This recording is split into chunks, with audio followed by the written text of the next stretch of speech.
With all the stats that are out there in modern baseball, it can be hard to know which ones to use when evaluating a pitcher. So, what exactly are the most important stats when evaluating a pitcher in baseball? Well, that's exactly what I'm here to talk about. Welcome back to class, everybody. My name is Professor Baseball, and I'm so glad that you're here. Today, we're going to go over and rank the 10 most important stats for evaluating a pitcher in baseball. Now, I made the hitter version of this video just a little bit before this one, so if you want to check that one out too, you can after this video. Now, these aren't my favorite stats or the coolest ones. Some of them are, but they're here to help us determine value and to compare ball players. So without further ado, let's jump into the list. Coming in at the 10 spot, we have runs per 9 inning for an average pitcher. Yes, that's the actual name of the stat. Now, this is a context stat that tells us a very important thing. How many runs allowed would an average pitcher pitch in your circumstance? Now, this stat doesn't necessarily give us the most information about the player themselves, but it helps us evaluate their context. This stat can be found on Baseball Reference under the value pitching section. At the number 9 spot, we have workhorse percentage. Now, you've probably never heard of that, and that's fair enough because, well, I'm the only person that's ever seen it. But don't worry, it's a very simple stat. All it does is take the percentage of seasons you finished in the top 10 in innings pitched to show how much of a workhorse you were. Now, this stat is very important because the best ability is availability. Now, someone like Jacob deGrom, who has incredible efficiency, has only finished in the top 10 in innings pitched 3 times out of his 12 seasons, while someone like Zach Wheeler, he's finished in the top 10 in innings pitched 6 times out of his 11 seasons pitched. Now, the reason I would use this stat as opposed to innings pitched is because, there's a large,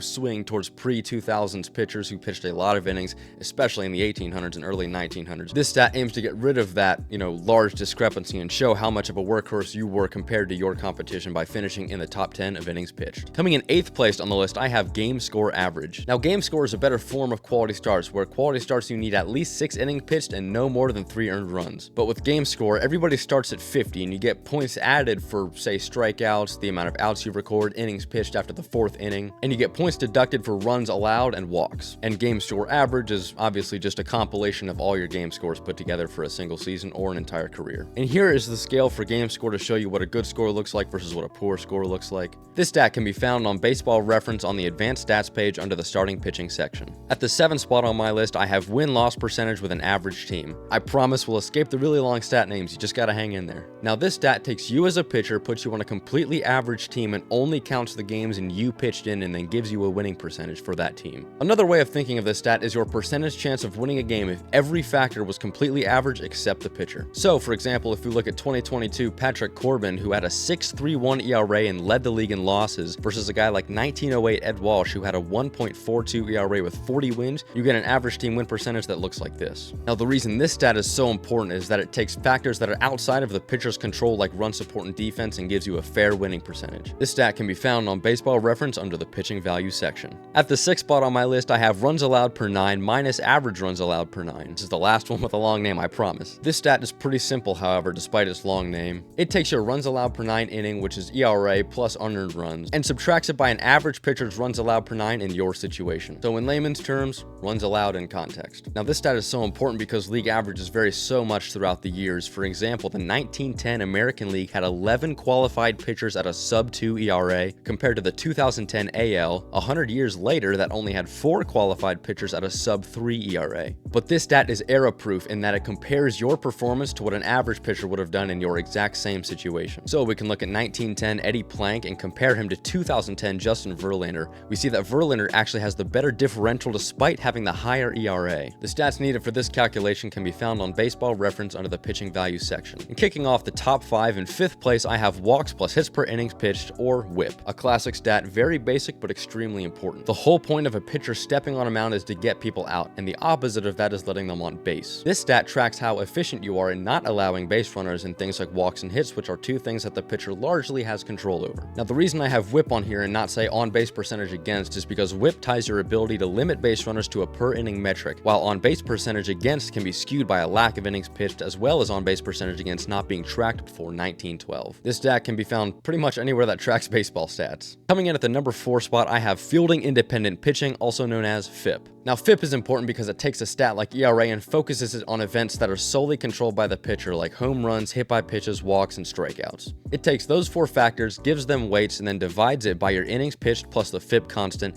and that's how you get your FIP. The FIP constant is set so that every major league season the FIP constant is the same as the ERA league average. Now this stat is important because it takes ERA, which is a good stat in and of its own, but it takes that stat and then narrows it down to things that the pitcher has control over, which again were home runs, walks, hit by pitches, and strikeouts, and then it compares all that to the league average. This stat can be found on Baseball Reference under the standard pitching section as well as Fangraphs. Starting off, our top 3 pitching stats is adjusted pitching wins. Now adjusted pitching wins does what a lot of value stats do, which is takes runs and then equates it to a win total. So there is an adjusted pitching run stat as well, but I chose this one because I think wins are more important. But yeah, adjusted pitching wins is a pretty simple formula. It's your adjusted pitching runs divided by the league average runs per win. Now the reason this stat is so important is because a pitcher's performance is not just the outcome of the game. A lot of factors can influence it that are outside of the pitcher's control. So a lot of these stats aim to take out factors that are outside of the pitcher's control, and this stat chooses to do it by looking at just your adjusted run total compared to the league average runs per win. This stat can be found on Baseball Reference in the advanced stats page under the win probability section. The second most important stat for evaluating pitchers, in my opinion, is ERA+.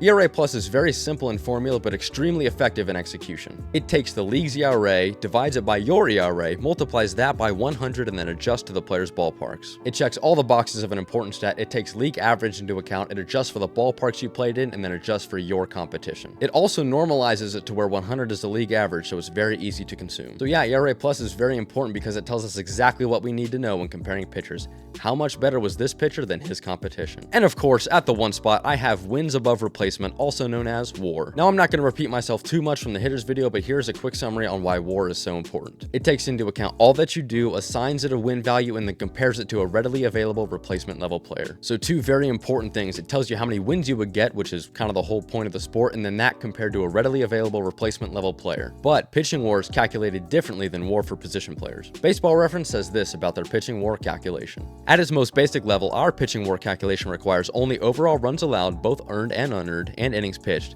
Since we are trying to measure the value of a pitcher's performance to his team, we start with his runs allowed and then adjust that number to put the runs in a more accurate context. It adjusts for multiple things, like you having to face a really tough lineup because they were in your division versus a pitcher who was in a separate division that did not have to face those lineups. It also adjusts for team defense, relievers versus starting pitchers, the parks you played in, and situational leverage. But yeah, WAR is especially important for pitchers given how much their position is associated with wins. Not that pitcher wins matter at all. In fact, that's probably the worst pitcher stat. But wins based on run value are very important, hence why WAR is important. This stat can be found on Baseball Reference under the standard pitching section. Alright, and there you have it. That is my list of the top 10 most important pitcher stats in baseball. Let me know your list down in the comments if you agree or disagree with me. Also, if you found this informative or helpful and entertaining, it would mean the world to me if you hit that like button and subscribed. But as always, thank you guys so much for coming to class. I've been Professor Baseball, you've been great, and I will see you next time.